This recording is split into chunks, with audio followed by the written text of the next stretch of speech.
আমরা প্রত্যেকেই নিজেকে চিনবো। আল্লাহ তাআলা দূরে নেই, আল্লাহ তাআলা কি এই মানব হৃদয়ের মধ্যে আছে। সুবহানাল্লাহ। وبأنفسكم أفلا تبصرون। তোমাদের মধ্যে আমি আল্লাহ তাআলা আছি। আফালা তুবসিরুন, তোমরা কি দেখো না? তোমরা দেখো না আমি তোমাদের মধ্যে আছি? তোমরা খুঁজলেই তোমরা পেয়ে যাবে। তোমরা খোঁজার মতো খোঁজো, তাহলে পেয়ে যাবে। কিভাবে খুঁজবেন? তসলা দিয়ে না। কিভাবে বুঝবেন? চক্ষু বড় বড় করে না, খুঁজে পাবেন না। আপনি যদি খুঁজতে চান, কোন না কোন হক্কানি মুর্শিদের কদমে আত্মসমর্পণ করেন, নিজেকে সমর্থন করেন, উনি দেখাই দিবে, উনি বদলে দিবে। কিভাবে আপনি আল্লাহকে দেখবেন? আপনার মধ্যে আল্লাহকে পাবেন, রাসূলকে পাবেন, এমনকি আপনার মুর্শিদকে আপনার মধ্যে পেয়ে যাবেন। সুবহানাল্লাহ। বন্ধুগণ, খেয়াল করছেন, গভীর খেয়াল করছেন, আমার আপনার এই দিলের মধ্যে, মুমিনের হৃদয়ের মাঝে আল্লাহ রাসূল বিরাজ করে। মুমিনের হৃদয়ের মাঝে আল্লাহ রাসূল বিরাজ করে। মুর্শিদারে খুঁজলে পাবে তারে, মুর্শিদারে খুঁজলে পাবে তারে আপন ঘরে। মুমিনের হৃদয়ের মাঝে আল্লাহ রাসূল বিরাজ করে। মুর্শিদারে খুঁজলে পাবি তারে আপন ঘরে। মুর্শিদ রূপে খুঁজলে পাবে তারে। মুর্শিদ লাগে, তাইলে মুর্শিদ রূপে রাসূলকে পাবেন, আর রাসূল রূপে আল্লাহকে পাবেন। সুবহানাল্লাহ। মান রাআনি ফাকাদ রাআল হক। যে আমি আল্লাহর নবী বলে যে আমি আল্লাহর নবীকে দেখেছি, সে তো আল্লাহকে দেখে গেল। বলে সুবহানাল্লাহ।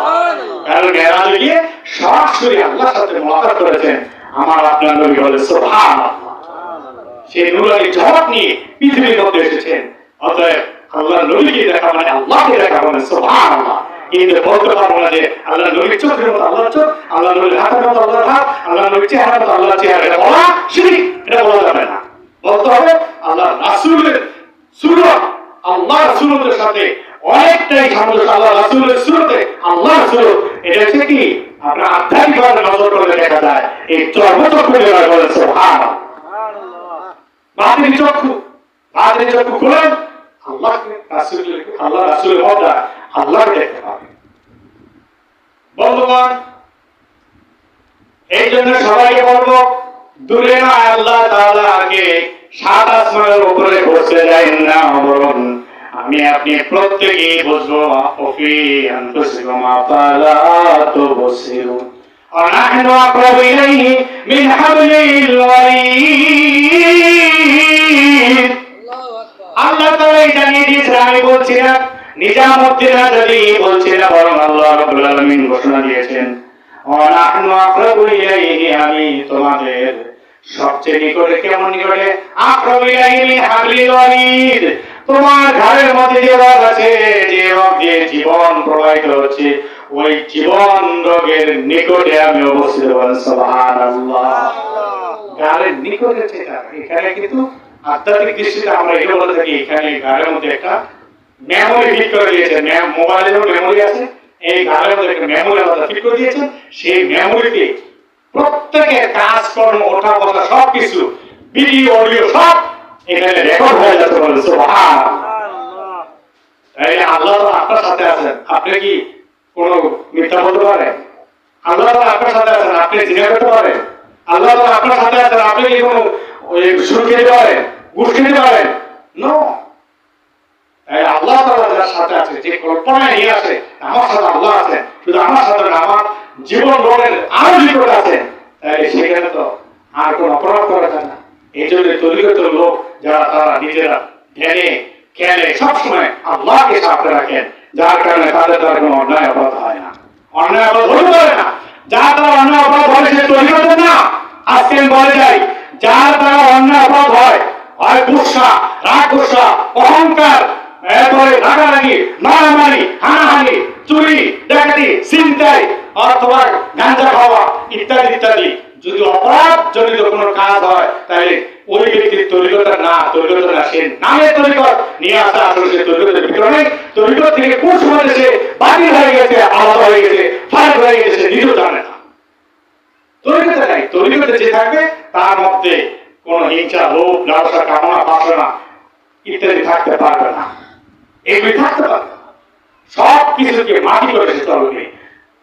নজর বা কদম নিজেকে নম্র করে মাটির দিকে তাকায়, পায়ের দিকে নিচের দিকে তাকায় থাকে সে চলবে। এটা তরিকতের ক্লাস। একটা ক্লাসের আলোচনা আছে, আপনারা ইউটিউবে সার্চ দিলে পাবেন। নিজামুদ্দিন আজাদি অথবা আজাদি দরবার শরীফ লিখে সার্চ দিলে ইউটিউবে সব পাবেন। 12টা ক্লাস আছে, ওর মধ্যে একটা আছে একদম নম্র হয়ে নিজের দিকে তাকিয়ে চল। বন্ধুগণ, মামলা সবাই ঠিক হয়ে যাবে না। তরিকতের লাইনে যে ঠিক তরিকা থাকি না কেন, আমাদের মধ্যে আচরণ এমন হবে যে আল্লাহ তাআলা আমার সাথে আছেন, আল্লাহ রাসূল আছেন, মুর্শিদ আছেন। এই শুনেন, আপনারা যারা বয়ান দিয়েছেন তরিকায়, বিশ্বাস করলো তিনি বলেন যে আমি যেভাবে বলবো এভাবে চলবা। আর আমি কেন বলি জানেন? জিন্দা লাশ হয়ে চলতে হবে। যদি জিন্দা লাশ হয়ে চলো তাহলে আমার কাছে আসো। জিন্দা লাশ হয়ে চললে তুমি বায়াত হও, তোমাকে গ্রহণ করি। কেন? লাশ তো নিজে লড়তে পারে না, আরেকজন না লড়ে। জিন্দা লাশ হয়ে চলতে হবে। অর্থাৎ যদি কেউ কোন হাক্কানি মুর্শিদ ধরে মক্কানি মুর্শিদের কাছে যদি সে আত্মসমর্পণ করে, নিজেকে সমর্থ করে দেয়, তাহলে জিন্দা লাশ হয়ে, লাশ কিন্তু জিন্দা, জিন্দা লাশ হয়ে সে রইল। ওই ব্যক্তি নিজে লড়তে পারবে না যতক্ষণ পর্যন্ত মুর্শিদ না লড়ায়। মুর্শিদ যদি নাড়াচাড়া করে তারপর সে নড়বে, জিন্দা লাশ হয়ে চলবে। শুধু এটুকু মনে করলে হবে না। আমি আপনি গভীরভাবে খেয়াল করি, আমার মুর্শিদ আমাকে যেভাবে বলেছেন আমি এইভাবে চলি। মুর্শিদ যেভাবে বলেছেন এইভাবে আপনাকে চলতে হবে। আপনি যে হাত দ্বারা কাজ করবেন মনে করতে হবে আমি মুর্শিদের হাতে হাতটা দিয়েছি, অথবা আমার এই হাতে যে কাজটা করবে এই কাজটাকে মুর্শিদ পছন্দ করে কিনা, আমার গুরু এই কাজটা পছন্দ করে কিনা। যদি নাকি এই কাজটা আমার গুরু পছন্দ করে, তাহলে আমি হাত ধরে এই কাজটা আমি করতে রাজি আছি। আমার জবান দিয়ে আমি এমন কথা বলবো যে কথা আমার গুরু পছন্দ করবে। আমার মুর্শিদ যদি পছন্দ করে দেয়, আমি জবান দিয়ে ওই কথাটাই বলবো। আমি এমন খাবার খাবো যে খাবারটা আমার মুর্শিদ পছন্দ করবে। মুর্শিদ যে খাবার পছন্দ করে ওই খাবার আমি পছন্দ করবো। তাহলে আমি মুর্শিদের কথা মোতাবেক চললাম, মুর্শিদের পছন্দ মোতাবেক চললাম। সকালবেলা ঘুম থেকে উঠে তারপরে কদমটা যখন নাকি বাইরে ফেলবো, যে আমি এখন যে কাজ যাচ্ছি এই কাজটাকে মুর্শিদ পছন্দ করবে কি করবে না, আমি কি হালাল পথে যাচ্ছি না হারাম পথে যাচ্ছি, আমি কি গুনাহের দিকে যাচ্ছি, জাহান্নামের দিকে যাচ্ছি না জান্নাতের পথে হাঁটছি, এই খেয়াল করে যে ব্যক্তি চলবে মুর্শিদের দয়া তার মধ্যে সব সময় থাকবে, সুবহানাল্লাহ।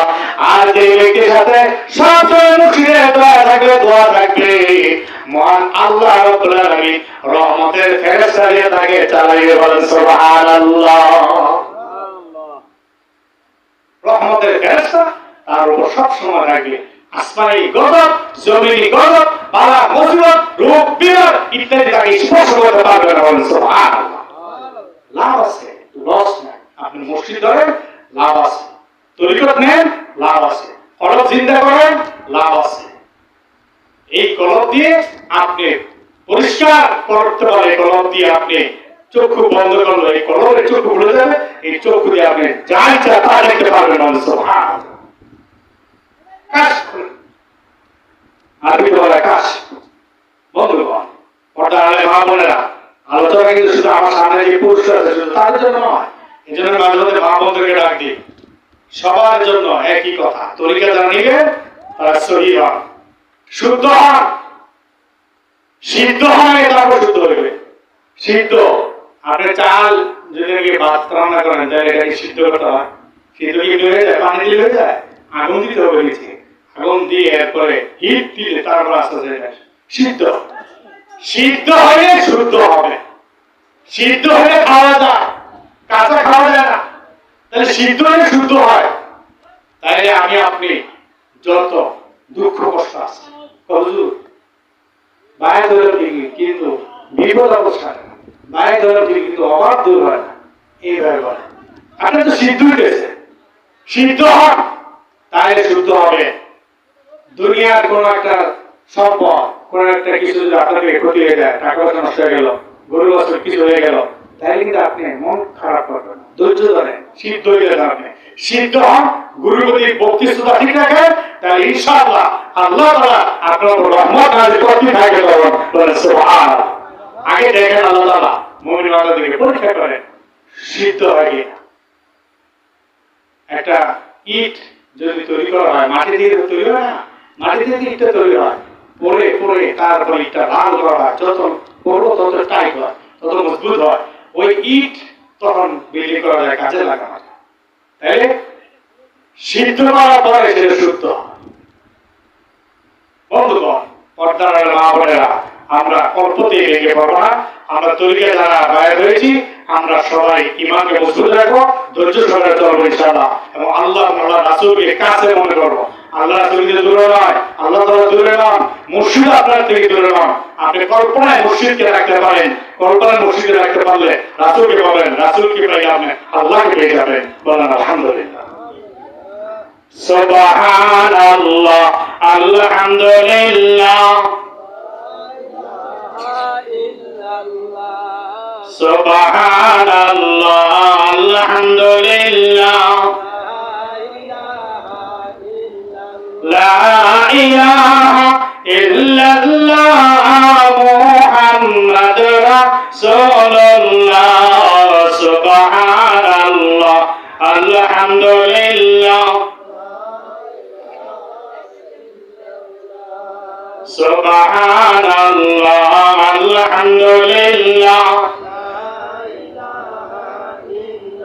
লা মাবুদা ইল্লাল্লাহ, লা মাসুদা ইল্লাল্লাহ, লা মাবুদা ইল্লাল্লাহ, লা মাসুদা ইল্লাল্লাহ। সুবহানাল্লাহ, আলহামদুলিল্লাহ,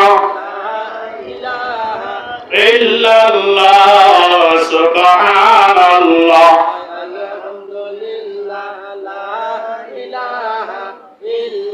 লা ইলাহা ইল্লাল্লাহ, মুহাম্মাদুর রাসূলুল্লাহ সাল্লাল্লাহু আলাইহি ওয়াসাল্লাম। সবাই আলহামদুলিল্লাহ।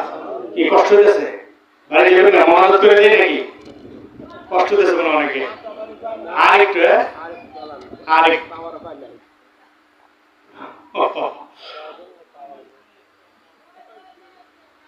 ইনশাআল্লাহ আমরা কিছুক্ষণ পরে আগে মনোযোগ করবো, একটু ধৈর্য ধরে। যে যে ব্যস্ততা আছি সব ব্যস্ততা শেষ করি, সব ব্যস্ততা শেষ করে আগের মনোযোগ করি। আমি আর সব বাইরে বললাম না কি ব্যস্ততা। ঠিক আছে, ইনশাআল্লাহ আমরা সবাই একটু ধৈর্য সহকারে বসি। এই যে আমার আপনার এই দেহের মধ্যে আল্লাহ রাব্বুল আলামিন চারটা বিষয়, মূল চারটা জিনিস তৈরি করেছেন: আগুন, পানি, মাটি, বাতাস। আগুন, পানি, মাটি, বাতাস। আরেকটা আছে কি? সাফা। মোট পাঁচটা, কিন্তু চারটা আমরা বেশি বেশি বলি। সবগুলি সমান না, এই দেহটা ঠিক আছে ওই একটা, সে সাফার গুণে। বলেন আলহামদুলিল্লাহ। চার রঙের মশালার দিয়া যে কইরাছে তোর গঠন, চার রঙের মশালার দিয়া যে কইরাছে তোর গঠন, দেখিলি নারে করিয়া তালাশ কোনখানে তোর মহাজন, দেখিলি নারে করিয়া তালাশ কোনখানে তোর মহাজন, চার রঙের মশালার দিয়া যে কইরাছে তোর